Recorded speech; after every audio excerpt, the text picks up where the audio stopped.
Start.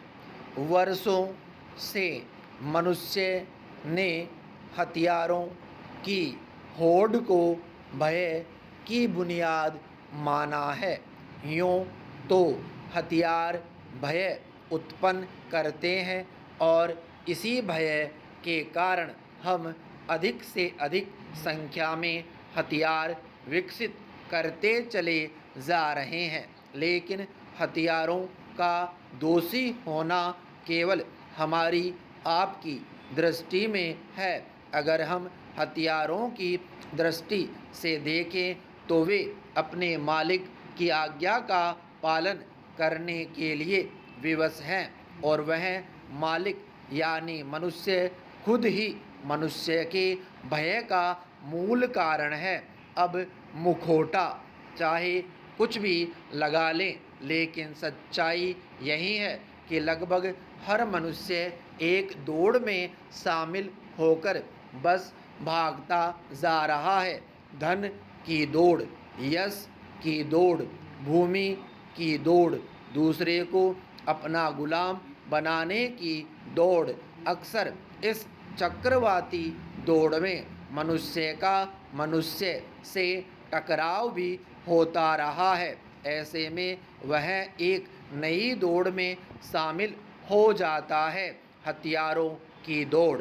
अब हथियारों को सोचने, बोलने और निर्णय लेने की शक्ति कहाँ?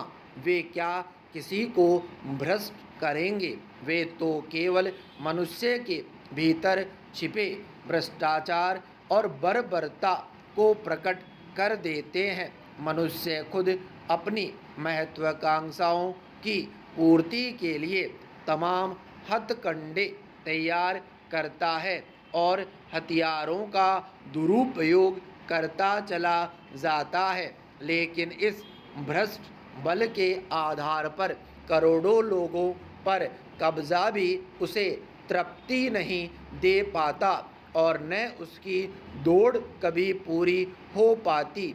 अंत में वह थक कर विफलता, एकाकीपन और यहाँ तक कि मृत्यु की गोद में भी गिर जाता है। पैरा। अब एक दूसरे आयाम में देखें।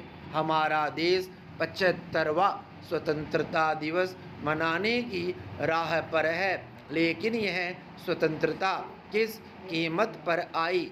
जहां संघर्ष के किस्से कहानियां अनेक वीरों के वीरतापूर्ण कार्यों से भरे पड़े हैं, वहीं पर्दे के पीछे घर गृहस्थी के कामों की देखरेख करने वाली महिलाओं के संघर्ष और वीरतापूर्ण कार्यकलापों के प्रति सोचने की प्रक्रिया का अभाव ही रहा है। न उनके किस्से किताबों के पन्नों पर, न नाम स्मारकों पर, लेकिन आज भी कई घरों में पीढ़ियों से संरक्षित शस्त्र एक साक्ष्य के रूप में खड़े हैं। उन महिलाओं के साहस, गर्व और निस्वार्थ के चिन्ह के रूप में देखे जाते हैं और संघर्ष की एक अत्यंत दुखदायी घटना बताते हैं। पैरा। जब आज़ादी की उत्सुकता समय के साथ महज एक सत्ता और शक्ति की दौड़ बन गई थी, आदमी से आदमी का यह टकराव विद्वेष और बिखराव का बीज बोता चला गया। जहां स्वतंत्रता नई उम्मीद और उमंग का प्रतीक बनकर आई, वहीं विभाजन, अव्यवस्था और अशांति का एक ओर हवाओं में जय हिंद और जय भारत के नारे गूंज रहे थे, तो दूसरी ओर लूटपाट, धोखाधड़ी, खून खराबा, अपहरण, उत्पीड़न और धार्मिक उन्माद का बाढ़ आ गया था। देखते ही देखते महिलाओं की हालत दयनीय हो चुकी थी। दंगाइयों ने चारों ओर भयावह माहौल पैदा कर रखा था और महिलाओं का शोषण गहन चिंता का विषय बन गया था। पैरा। बहरहाल सीमा पार करना आवश्यक था। महिलाओं का कोठियों से निकलना अनिवार्य था, लेकिन घर के पुरुषों पर बोझ नहीं ताना जा सकता था। हर महिला के लिए अपनी जान की रक्षा करना खुद उसके ही हाथों में था। ऐसे में दो ही विकल्प थे।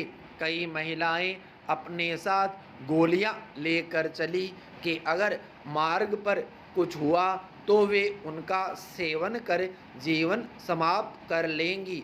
वहीं कई ऐसी भी थी जो अपने साथ पिस्तौल, चाकू, छुरी, तलवार और अन्य आत्मरक्षार्थ शस्त्र ले चली। उन्होंने दंगाइयों का सामना करने की हठ ठान ली थी। भय के बावजूद उनमें आत्मसाहस जागृत हो चुका था। वे पर्दे के पीछे की महिलाएं न होकर युद्ध स्थल की वीरांगनाएं बन चुकी थी। कई अपने परिवार सहित सीमा पार करने में सक्षम रही, लेकिन कई कुछ नहीं कर पाई और आदमी के भ्रष्ट मानस की लहरें उन्हें निगल गई। पैरा महिला और पुरुष सृष्टि की ऐसी दो रेखाएं हैं जिनके आपसी सहयोग से ही एक राज्य का विकास और परिचालन होता है। लेकिन स्त्री का इतिहास यह बताता है कि वह हमेशा से शोषित रही है। दीर्घकाल से पुरुष की तनातनी का परिणाम उसी ने भोगा है। पुरुष प्रधान समाज ने उसके स्वतंत्र अस्तित्व को दबाकर उसे महज एक भोग की वस्तु बनाकर रख छोड़ा है। आज के समाज की भी यही देन है।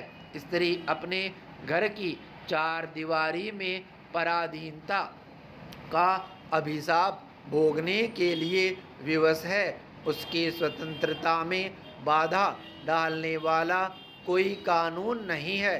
बस वह पुरुष के एकाधिकार में एक न खत्म होने वाली घुटन का शिकार है। पैरा लेकिन हम यह न भूलें कि घुटन से अक्सर विद्रोह भी जन्म लेता है और स्त्री के विद्रोह का लंबा इतिहास रहा है। तो स्त्रियों को यह सोचने की ज़रूरत है कि उनकी स्वतंत्रता की लड़ाई अभी समाप्त नहीं हुई है। उन्हें देर किए बिना हर तरह की हिंसा का प्रतिकार करना होगा। भरोसे को अपनी शक्ति और शिक्षा को अपना हथियार बनाकर शरीर और बुद्धि का साम्राज्य पर उसे अब खुद अपने भरोसे कब्जा करना होगा, अपने नए स्वरूप के साथ। विराम स्टॉप।